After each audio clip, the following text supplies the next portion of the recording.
Assalamualaikum warahmatullahi wabarakatuh. Perkenalkan, nama saya Dandi Purnomo dengan NIM 11 20 11 465 dari kelas MA 20C16. Pada kesempatan kali ini, saya akan mempresentasikan sebuah tugas dari praktikum statistik, yaitu tentang materi hipotesis dan uji hipotesis. Untuk yang pertama, penjelasan dari hipotesis. Arti hipotesis dari penelitian. Hipotesis berasal dari penggalan kata yaitu hipo yang artinya di bawah dan tesa yang artinya kebenaran.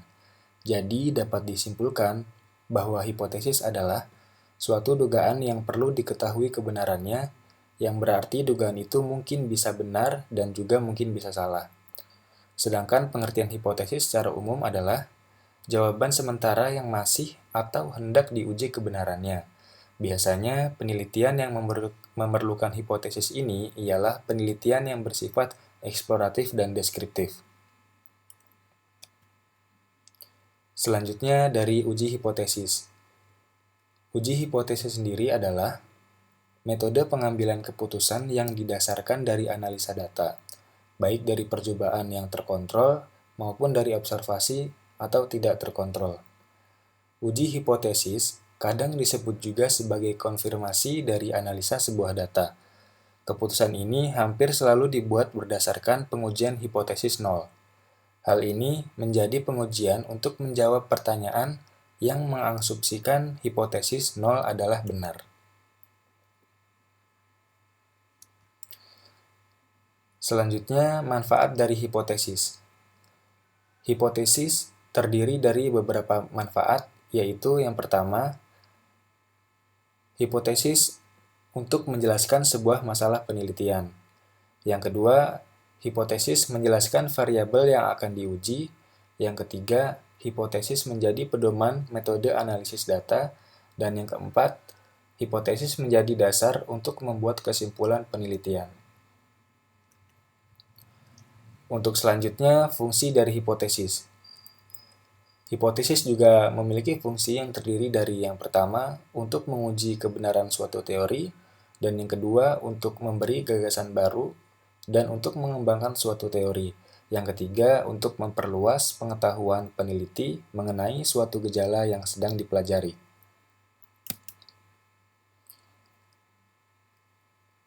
Untuk selanjutnya, macam-macam dari hipotesis.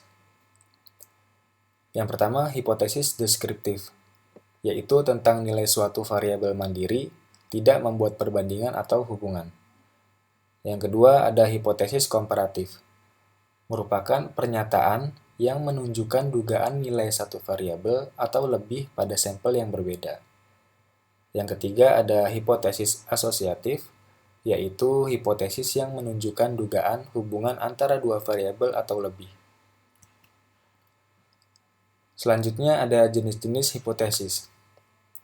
Dari jenis-jenis hipotesis ini terdiri dari dua bagian. Yang pertama yaitu menurut abstraksinya, dan yang kedua itu menurut bentuknya. Pada saat ini saya akan menjelaskan menurut abstraksinya terlebih dahulu. Jenis-jenis hipotesis menurut abstraksinya dibagi menjadi tiga. Yang pertama, hipotesis yang menyatakan adanya kesamaan dalam dunia empiris. Hipotesis ini berkaitan dengan pernyataan umum yang kebenarannya dapat diakui oleh orang banyak. Contohnya itu seperti orang Jawa halus budinya dan sikapnya lemah lembut. Ataupun bisa juga jika hujan, kota Jakarta banjir. Untuk yang kedua, hipotesis yang berkenaan dalam model ideal. Dunia ini sangat kompleks, maka untuk mempelajari kekompleksan dunia tersebut, kita memerlukan bantuan filsafat dan tipe-tipe yang ada. Yang ketiga, hipotesis yang digunakan untuk mencari hubungan antar variabel, yaitu dengan cara merumuskan hubungan antara dua atau lebih variabel yang akan diteliti. Untuk selanjutnya, jenis hipotesis menurut bentuknya yang dibagi menjadi tiga juga, yaitu yang pertama, hipotesis penelitian. Yang dimaksud di sini adalah anggaran dasar peneliti terhadap suatu masalah yang sedang dikaji. Contohnya, seperti ada hubungan antar krisis ekonomi dengan jumlah orang stres. Untuk yang kedua, hipotesis operasional, yaitu hipotesis yang bersifat objektif. Contohnya yaitu seperti tidak ada hubungan krisis ekonomi dengan jumlah orang stres. Contoh dari hipotesis ini berlawanan atau berkebalikan dengan hipotesis penelitian.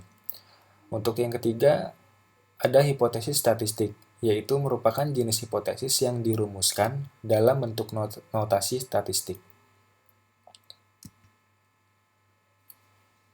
Selanjutnya ada dasar dan perumusan konsep hipotesis.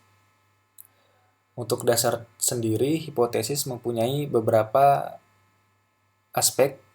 Yang pertama, hipotesis dasar berdasarkan pada teori. Yang kedua, berdasarkan penelitian terdahulu. Yang ketiga, berdasarkan penelitian pendahuluan. Dan yang terakhir, keempat, berdasarkan akal sehat peneliti. Untuk perumusan konsep hipotesis sendiri terdiri dari beberapa macam. Untuk tingkatan pertama yaitu sumber masalah kehidupan sehari-hari, kemudian teori penelitian terdahulu, penelitian pendahuluan, dan akal sehat. Kemudian dilanjutkan dengan perumusan hipotesis, dan setelah itu instrumen variabel data, pengujian hipotesis, dan kemudian kesimpulan. Untuk saat ini, selanjutnya pertimbangan dalam merumuskan hipotesis.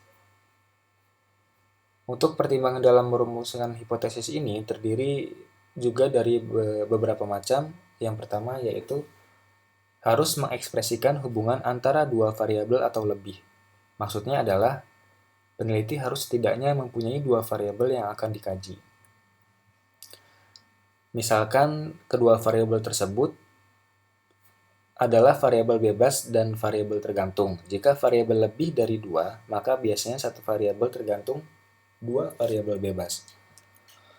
Kemudian yang kedua, hipotesis harus dinyatakan secara jelas dan tidak bermakna ganda.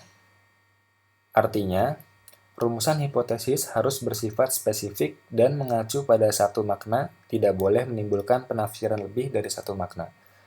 Jadi, jika hipotesis dirumuskan secara umum, maka hipotesis tersebut tidak dapat diuji secara empiris.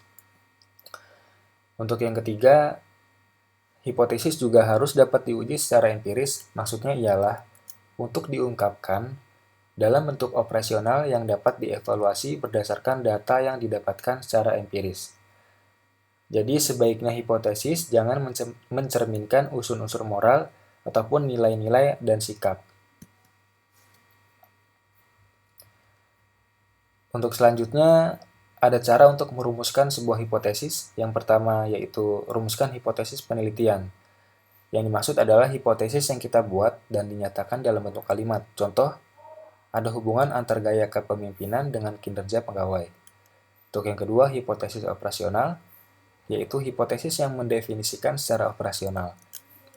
Yang ketiga, ada hipotesis statistik, yaitu hipotesis operasional yang diterjemahkan dalam bentuk angka statistik sesuai dengan alat ukur yang dipilih para pegawai.